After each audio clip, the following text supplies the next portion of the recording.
Hi guys, today we're going to talk about chemical changes.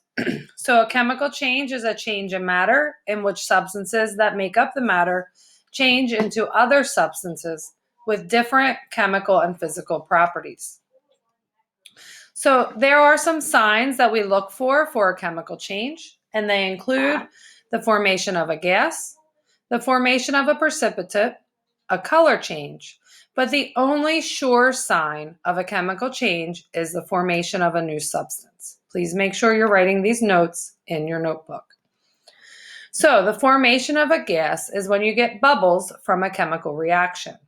This can also be a change in state, so we have to be very careful when using this indicator. So here we have a liquid, we add that liquid to a solid, and we get bubbles. So that's a chemical change. However, you can also get it if you're going from liquid to gas in a physical change. The formation of a precipitate. So a precipitate is a solid that forms when two liquids combine. So here we're dumping the yellow solid into the white, or the yellow liquid into the white liquid, and we get a solid that forms. Color change is also another indicator of a chemical reaction. So here, when we put this metal and liquid together, we get a completely different color change. That is an indicator of a chemical reaction.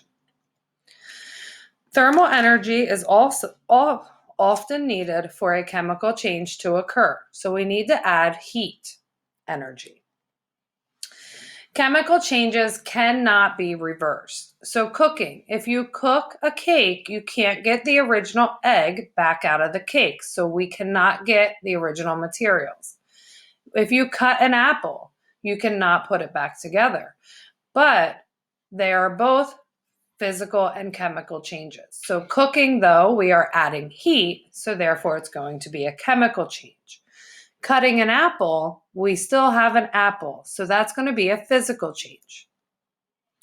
Finally, we have the law of conservation of mass. The law of conservation of mass states that the total mass before a reaction is the same as the total mass after a reaction.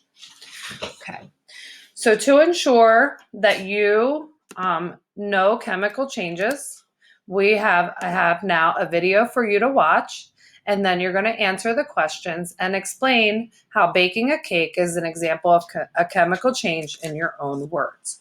So please now go to the Google Doc, watch the video, and answer the questions. We'll go over this when we get to our meet today. Have a great day.